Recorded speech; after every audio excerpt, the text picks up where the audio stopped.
ইসরায়েলের ডিমোনা শহরে ইরানের মিসাইল হামলা এই খবরটা কিন্তু এখন বেশ চর্চায়। কিন্তু এর সাথে ভারতের একটা কানেকশন আছে, যেটা শুনলে হয়তো অনেকেই অবাক হবেন। চলুন আজ আমরা এই নিয়েই কথা বলবো, কিভাবে এই ঘটনা একটা আস্ত ভারতীয় কমিউনিটিকে গভীর আতঙ্কের মধ্যে ফেলে দিয়েছে। তো আসল প্রশ্নটা হলো, ইরান কেন ঠিক ইসরায়েলের এই পারমাণবিক শহরটাকেই টার্গেট করল? এটা কি শুধুই একটা বিচ্ছিন্ন ঘটনা, নাকি এর পেছনে আরও বড় কোনো কারণ আছে? ব্যাপারটা হলো, এই ডিমোনা শহরের আরেকটা পরিচয়ও আছে, আর সেটাই কিন্তু আসল চমক।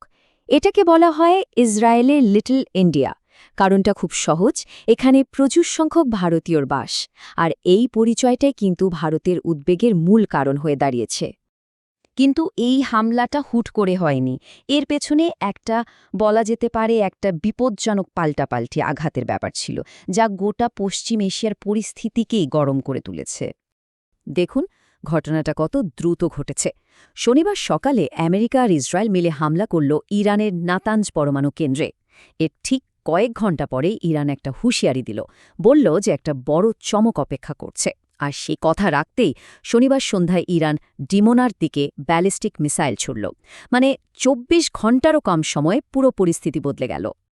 আচ্ছা, এই মিসাইল হামলার পর ঠিক কী ঘটল?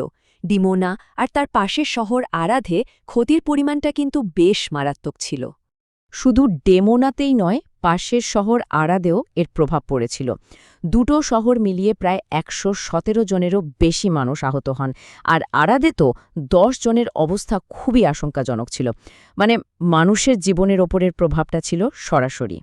যে দুটো মিসাইল ছোড়া হয়েছিল সেগুলোর প্রত্যেকটাতে ছিল ১০০ কেজির বিস্ফোরক। ভাবা যায়? আর সেগুলো কিন্তু সোজাসুজি টার্গেটে গিয়ে আঘাত হেরেছিল। বুঝতেই পারছেন ক্ষয়ক্ষতির পরিমাণটা কেন এত বেশি।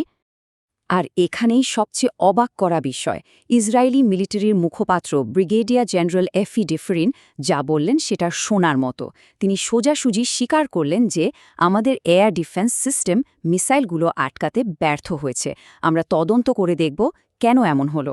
ইসরায়েলের মতো দেশের ডিফেন্স সিস্টেমের এই ব্যর্থতা কিন্তু একটা বিশাল ব্যাপার।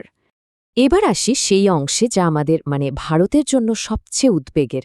ডিমোনাতে যে বিশাল সংখ্যক ভারতীয় থাকেন, এই হামলার পর তারা এক কথায় আতঙ্কের মধ্যে আছেন।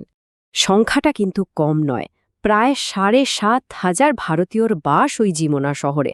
আর ঠিক এই কারণেই তো শহরটার নাম হয়ে গেছে লিটল ইন্ডিয়া।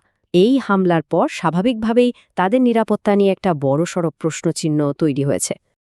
আর এই কমিউনিটিটা, এই মানুষগুলোর বেশিরভাগই কিন্তু মহারাষ্ট্র থেকে গেছেন।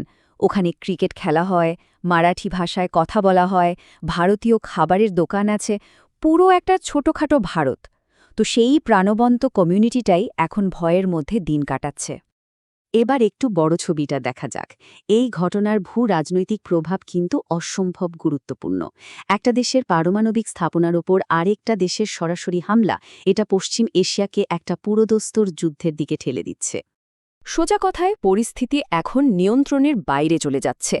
আগে যা ছায়াযুদ্ধ ছিল, এখন তা সরাসরি দুটো দেশের সামরিক সংঘাতে পরিণত হয়েছে। আর যখন পরমাণু স্থাপনার মতো সংবেদনশীল জায়গায় হামলা হয়, তখন বুঝতে হবে যে এটা একটা বড় যুদ্ধেরই ইঙ্গিত।